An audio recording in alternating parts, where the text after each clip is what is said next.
పరిస్థితులు మనకు అక్కడ కనిపిస్తున్నాయి.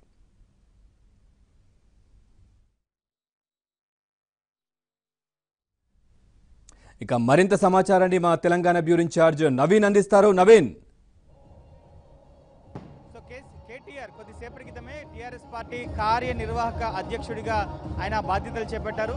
తెలంగాణ రాష్ట్ర సమితి హైదరాబాద్లోని ఆ పార్టీ కేంద్ర కార్యాలయంలో కేటీఆర్ కోసం ప్రత్యేకంగా ఏర్పాటు చేయించినటువంటి ఒక ప్రత్యేక సమావేశ మందిరం, అంటే ఆయన ఆఫీస్లో ఆయన కొద్దిసేపటి క్రితమే చైర్లో కూర్చున్నారు. ఆయనకు ఏర్పాటు చేసినటువంటి సమావేశ మందిరం, అలానే ఆయనకు సంబంధించినటువంటి ఆఫీస్లో కొద్దిసేపటి క్రితం ఆయన బాధ్యతలు తీసుకున్నారు.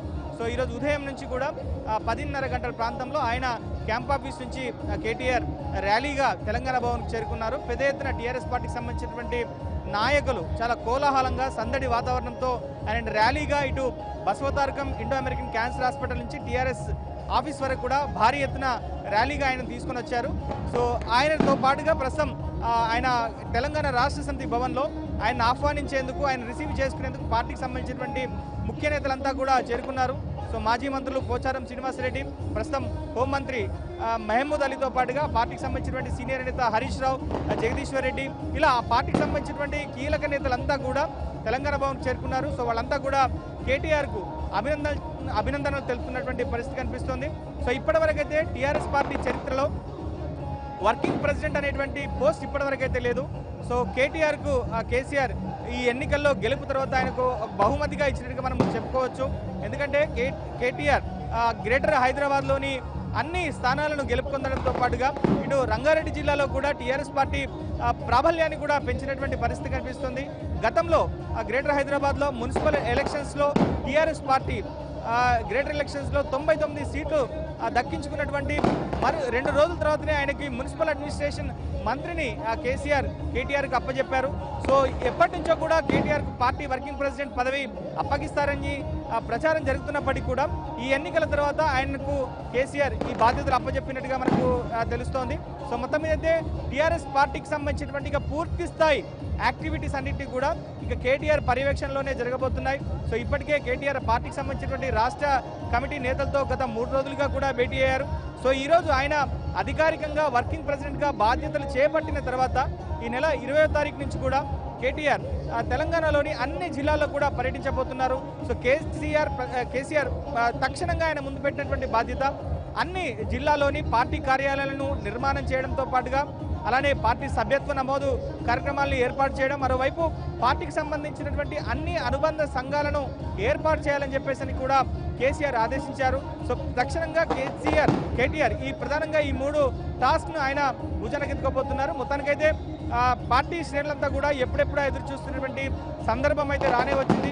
ఆయనకు వర్కింగ్ ప్రెసిడెంట్ బాధ్యతలను కేసీఆర్ అప్పచెప్పారు. సో ప్రస్తుతానికి టీఆర్ఎస్ పార్టీకి సంబంధించి ఒక యువరక్తం, ఒక యువ నాయకుని రూపంలో టీఆర్ఎస్ పార్టీకి చేరిందని చెప్పేసి అంటారు. ప్రస్తుతం నాతో పాటు టీఆర్ఎస్ పార్టీకి సంబంధించినటువంటి యువ నేతలు, యువ ఎమ్మెల్యేలు పెద్ద సంఖ్యలో ఉన్నారు. ప్రస్తుతం మనతో పాటు తుంగతుర్తి ఎమ్మెల్యే గ్యాదర్ కిషోర్ చెప్పండి, ఎన్నో సంవత్సరాలుగా కేటీఆర్తో మీరు కలిసి పనిచేశారు. ఒక యువకునికి పార్టీ వర్కింగ్ ప్రెసిడెంట్ బాధ్యతలు అప్పచెప్పారు. సో యువకులందరిపైన ఎట్లాంటి బాధ్యత ఉంది ఇప్పుడు? తెలంగాణ రాష్ట్ర యూత్ ఐకాన్గా కేటీఆర్ గారు కనపడుతున్నటువంటి సందర్భం. మొదటి నుంచి మేము అన్నట్టుగానే father of Telangana KCR, future of Telangana KTR అని చెప్పేసి అనుకున్నట్టుగా కేసీఆర్ గారి పటిష్టమైనటువంటి ప్రణాళికలను ముందు తీసుకుపోయే నేర్పు, నైపుణ్యం, అర్హత అన్నీ కూడా వారికి ఉన్నాయి. ఉద్యమానుభవం కానివ్వండి, అదేవిధంగా పరిపాలన అనుభవం కానివ్వండి, అన్ని విధాలు తను ముందుకు పోయేటువంటి సత్తా ఉంది. కాబట్టి కేసీఆర్ గారు కూడా పార్టీ కార్యక్రమాలను పూర్తి స్థాయిలో వారి ఆధ్వర్యంలో నడిపించాలని చెప్పేసి అప్పచెప్పారు. యువతకు అందరికీ ఆదర్శం.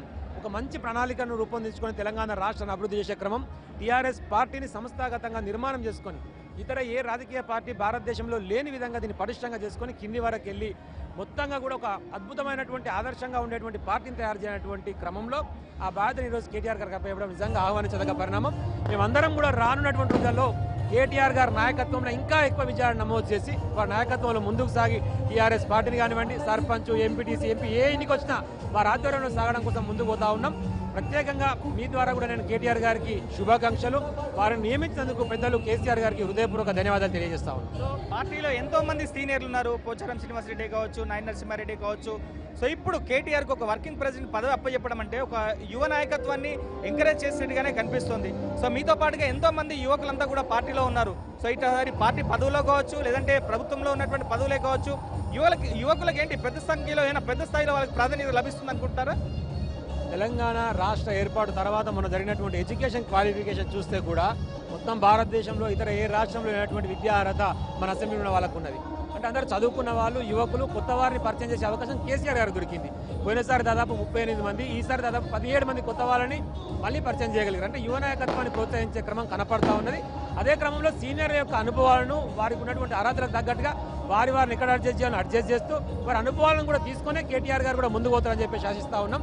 100% ఒక అర్హతతోని, ఒక అవకాశంతోని ఉద్యమాల్లో కొట్లాడి జైలుకి పోయి, అదేవిధంగా చదువుకొని, అమెరికాకు పోయి చదువుకొని, అన్ని రకాల అనుభవాలను రంగరించుకొని ముందుకు పోయేటువంటి అవకాశం కేసీఆర్ గారికి కనపడదు. కాబట్టి కేటీఆర్ గారు చూస్ చేసుకున్నారు. ఇది ఒక్క కేసీఆర్ గారి నిర్ణయం అని చెప్పేసి అనుకోవడం తప్పు. పార్టీ మొత్తంగా ఉన్నటువంటి పార్టీ నిర్ణయాన్ని, పార్టీ యొక్క అభిప్రాయాన్ని బేరీజు వేసుకొని కేటీఆర్ గారికి పార్టీ బాధ్యతలు పూర్తి స్థాయిలో అప్పచెప్పడం ద్వారా పార్టీ కార్యక్రమాలని పూర్తి స్థాయిలో వారికి అందుబాటులో ఉండి, ఏ కార్యక్రమమైన మెంబర్షిప్ డ్రైవ్ కానివ్వండి, రేపు జరిగేటువంటి ఇతర ఏ ఎన్నికైనా కానివ్వండి, సంస్థాగత నిర్మాణం కానివ్వండి, అన్ని పటిష్టంగా ముందు తీసుకుపోయేటువంటి అర్హత వారికి ఉన్నది. కాబట్టి ఆ నాయకత్వ పటిమ గతంలో గ్రేటర్ హైదరాబాద్ ఎన్నికలలో కనపడ్డది కేటీఆర్ గారిది. మొన్న గ్రేటర్ హైదరాబాద్లో ఎమ్మెల్యేలను గెలిపించడంలో కూడా వారి నాయకత్వం కనపడ్డది. కాబట్టి ఆ విశ్వాసంతోనే కేసీఆర్ గారు వారికి అభ్యర్థులు అప్పచెప్పడం స్పష్టమవుతుంది. టీఆర్ఎస్ పార్టీ చరిత్రలో ఎన్నడూ కూడా ఒక వర్కింగ్ ప్రెసిడెంట్ పోస్టును క్రియేట్ చేసి అప్పచెప్పినటువంటి పరిస్థితి లేదు. సెక్రటరీ జనరల్స్ అంటూ ఇప్పటి వరకు ఉంటూ వస్తున్నారు. సో ఈ సందడి కానీ, కోలాహలం కానీ చూస్తుంటే మీకు ఏమనిపిస్తుంది? కేటీఆర్కి ఒక వర్కింగ్ ప్రెసిడెంట్ అప్పచెప్పడం, మీరంతా కూడా సెలబ్రేషన్స్ చేసుకుంటున్నారు, ఎట్లా అనిపిస్తుంది? ఈ ఫీల్ ఏంటి మీరు? 100% మీరు అన్నది వాస్తవం. ఏది నియమించాలన్నా, ఏ నిర్ణయం జరగాలన్నా టీఆర్ఎస్ పార్టీతోనే సాధ్యమవుతుంది. ఏ పార్టీలో లేనటువంటి సెక్రటరీ జనరల్ పదవి ఇవ్వాలన్నా మేము ఇచ్చినాం. ఇప్పుడు అవసరం ఉంది కాబట్టి యువ నాయకత్వం ఉండి, అందుబాటులో ఉండి, అందరిని సాటిస్ఫై చేస్తూ, అందరికి అందుబాటులో కలుపుకుంటూ వచ్చిన పార్టీ సమస్యలను పరిష్కరించుకొని ముందుకు పోవాలి. కేసీఆర్ గారు మొదటి టర్మ్లో పూర్తి స్థాయిలో ప్రభుత్వం మీద దృష్టి పెట్టి అన్ని బలాలు కింది స్థాయి వరకు అందే విధంగా ప్రయత్నం చేశారు. ఆ క్రమంలో పార్టీలకు సంబంధించినటువంటి కార్యకర్తల పాత్ర మనం ఆశించిన మేరకు కింది స్థాయిలో కనపడలేదు. ఈసారి అలా కాకుండా పార్టీని, ప్రభుత్వాన్ని సమాంతరంగా ముందుకు తీసుకుపోవాలన్నప్పుడు ప్రభుత్వంలో పూర్తి స్థాయిలో కేసీఆర్ గారు నిమగ్నమై ఉంటారు. కాబట్టి పార్టీ కార్యక్రమాలను సమాంతరంగా తీసుకొచ్చేటువంటి శక్తి, సత్తా కేటీఆర్ గారికి ఉన్నది అని చెప్పి భావించారు. కాబట్టి పార్టీ పగ్గాలను వారికి అప్పయ్యే ప్రయత్నం చేశారు. ఆ క్రమంలో అధ్యక్షులుగా వారే కొనసాగాలని చెప్పేసి అందరు నిర్ణయం ప్రకటించిన క్రమంలో ఒక కార్యనిర్వాహక అధ్యక్షుడిగా కేటీఆర్ గారిని పెట్టడం ద్వారా ప్రభుత్వాన్ని, పార్టీని సమాంతరంగా ముందుకు తీసుకుపోవచ్చు. తద్వారా పార్టీని భారతదేశంలో ఇతర పార్టీల కంటే మెరుగైనటువంటి స్థానంలో ఉంచి అందరికీ ఆదర్శవంతంగా మన పార్టీ కనపడాలనేటువంటి ప్రయత్నంలో భాగంగా ఈ నిర్ణయం తీసుకున్నారు. ఇప్పటికే కేటీఆర్ అయితే వర్కింగ్ ప్రెసిడెంట్గా ఉన్నారు. సో రాబోయే రోజుల్లో, ఎందుకంటే కేటీఆర్కి పార్టీకి సంబంధించి సంస్థాగత నిర్మాణం, స్థానిక సంస్థల ఎన్నికలు, లోక్సభ ఎన్నికలు, సో ఇప్పటికీ అన్ని ప్రూవ్ చేసుకున్నారు. సో ఇప్పుడు ఒక పెద్ద ప్రమోషన్ కోసం ఒక పెద్ద టాస్క్ ఇచ్చినట్టుగా అంతా కూడా చర్చ జరుగుతుంది. ఏంటి భవిష్యత్తులో కేటీఆర్ని ఎట్లా చూడాలని కోరుకుంటున్నారు? ఎవరిని ఎట్లా చూడాలన్నా కూడా ప్రజలు నిర్ణయించాలి, పెద్దలు కేసీఆర్ గారు నిర్ణయించాలి. అన్ని రకాల అవకాశాలు, అర్హతలు, సత్తా, సామర్థ్యం అన్ని రకాలుగా వారికి ఉన్నది. మీరేది ఆశిస్తున్నారో, మేము ఏది ఆశిస్తున్నామో భవిష్యత్తులో అదే చూడాలని కోరుకుందాం. సో మొత్తం మీద టీఆర్ఎస్ పార్టీకి సంబంధించినటువంటి యువ నాయకుల్లో అయితే పెద్ద ఎత్తున సంతోషం, సంబరాలు అయితే కనిపిస్తున్నాయి. సో ఆ పార్టీకి సంబంధించినటువంటి నేతలంతా కూడా మరి ఒక వైపు చూడొచ్చు, పెద్ద ఎత్తున వాళ్ళంతా కూడా సెలబ్రేషన్స్ చేసుకున్నటువంటి పరిస్థితి కనిపిస్తుంది. సో ఇక్కడ మీరు విజువల్స్లో చూడొచ్చు, పార్టీకి సంబంధించినటువంటి నేతలంతా కూడా కేటీఆర్ని అభినందించి వాళ్ళంతా కూడా వెళ్తున్నారు. ప్రస్తుతం నాతో పాటు గణేష్ బిగాల గుప్తా ఉన్నారు. సో గుప్తా గారు, మీరు చెప్పండి, కేటీఆర్కు వర్కింగ్ ప్రెసిడెంట్ పదవి ఇచ్చారు, ఇంత సెలబ్రేషన్స్, ఇంత హడావిడి జరుగుతోంది. సో మీరు ఎట్లా, మీ క్విక్ రియాక్షన్ ఏంటి? చాలా సంతోషంగా ఉంది. ఒక యువ నాయకుడు పార్టీ బాధ్యతలను తీసుకొని యువతరాన్ని ముందుకు తీసుకొని పోయే విధంగా మరి ప్రజల ముందుకు వస్తే టీఆర్ఎస్ కార్యకర్తలు రాష్ట్ర వ్యాప్తంగా టీఆర్ఎస్ భవన్కి చేరుకొని ఉత్సాహంగా సంబరాలు జరుపుకుంటా ఉన్నారు. మరి ఈ రాష్ట్రంలో యువ రక్తం నింపాలని చెప్పేసి గౌరవ ముఖ్యమంత్రి కేసీఆర్ గారు ఆలోచిస్తున్నారు. దానికి కేటీఆర్ గారి దగ్గర నుంచే శ్రీకారం చుట్టారని చెప్పేసి మేము భావిస్తా ఉన్నాం. మొత్తం మీద అయితే పార్టీకి సంబంధించినటువంటి నాయకులంతా కూడా సంతోషాలు, సంబరాలు కూడా వ్యక్తం చేస్తున్నటువంటి పరిస్థితి కనిపిస్తుంది.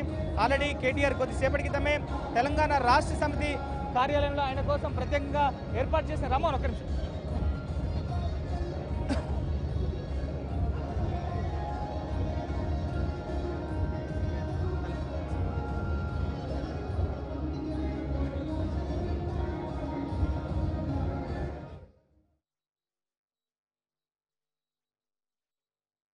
Hello, check.